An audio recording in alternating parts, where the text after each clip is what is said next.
Absolutamente todo lo que existe, desde las galaxias más lejanas hasta la palma de una mano, está hecho de lo mismo.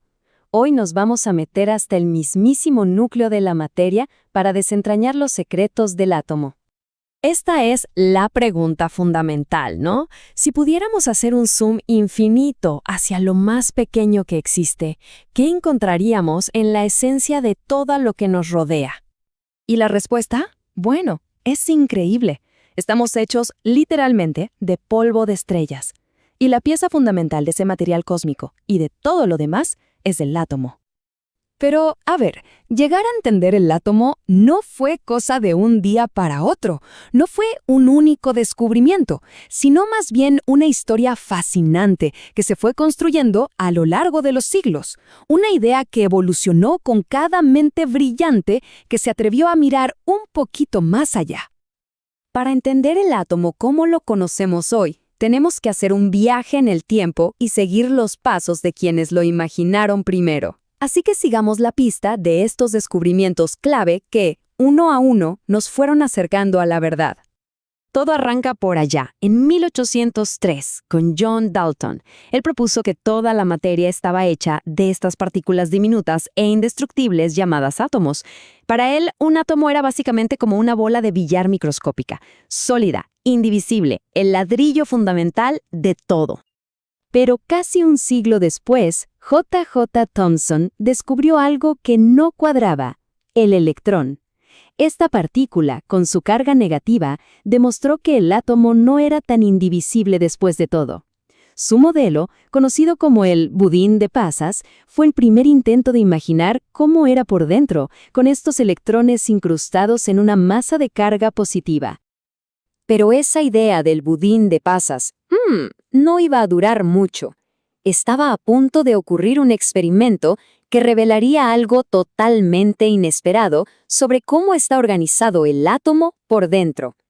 El siguiente paso fue, una auténtica revolución. Ernest Rutherford bombardeó una finísima lámina de oro y descubrió que el átomo es, en su gran mayoría, espacio vacío. Toda la carga positiva y casi toda la masa estaban concentradas en un punto central increíblemente denso, el núcleo. Claro, el modelo de Rutherford tenía un problemita. Si las cargas opuestas se atraen, ¿por qué los electrones no se estrellaban contra el núcleo? Ahí es donde entra Niels Bohr. Él propuso que los electrones no andaban por cualquier lado, sino que se movían en órbitas fijas con niveles de energía específicos, algo así como planetas en un sistema solar. Esta idea fue clave para entender por qué los átomos son estables. Ok, ya tenemos un núcleo y electrones girando, pero ¿qué es lo que hace que un átomo de oro sea oro y no, digamos, oxígeno? La respuesta está en unos números que funcionan como su documento de identidad. Aquí la clave de todo es el llamado número atómico, que se representa con una Z. No es más que la cantidad de protones que hay en el núcleo. Este número es la identidad única de un elemento. Si tiene 6 protones, siempre va a ser carbono. Si tiene 8, siempre va a ser oxígeno. No hay vuelta de hoja. Luego tenemos el número de masa, la A. Esto es más sencillo todavía. Es el conteo total de las partículas pesadas del núcleo, o sea, la suma de los protones y los neutrones.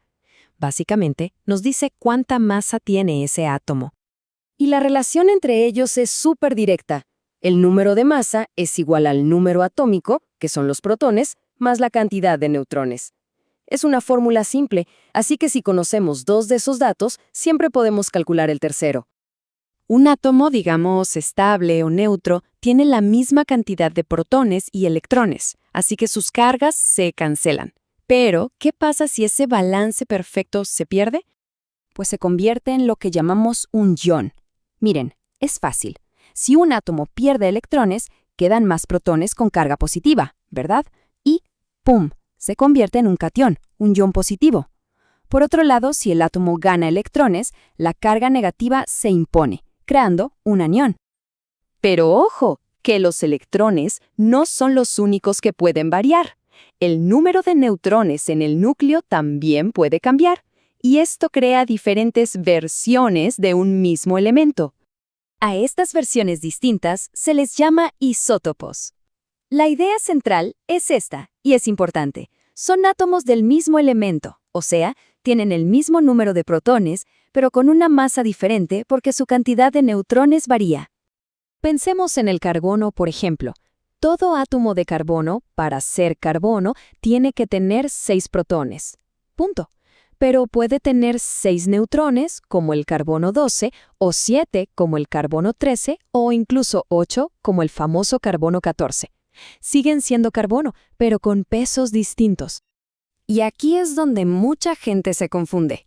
A ver, si un elemento puede tener isótopos con distintas masas, ¿por qué en la tabla periódica vemos un solo número y encima con decimales?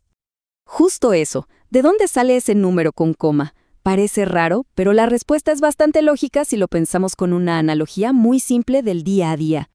Imaginen un salón de clases. Si hay 8 estudiantes de 16 años y solo 2 de 17, el promedio de edad de la clase no va a ser 16 y medio, ¿verdad? Va a estar mucho más cerca de 16, simplemente porque hay más gente de esa edad. A esto se le llama un promedio ponderado. Bueno, pues con los átomos pasa exactamente lo mismo. La masa atómica que vemos en la tabla periódica es el promedio ponderado de todos los isótopos de ese elemento que existen en la naturaleza. El isótopo más común jala el promedio hacia su propia masa, por eso salen decimales. Y que no se piense que esto de los isótopos es solo una curiosidad teórica. Para nada. Sus propiedades únicas tienen aplicaciones increíblemente poderosas en el mundo real. Desde fechar restos arqueológicos con carbono 14 y tratar el cáncer con cobalto 60, hasta generar energía nuclear con uranio 235. Esa pequeña diferencia en el número de neutrones lo cambia todo.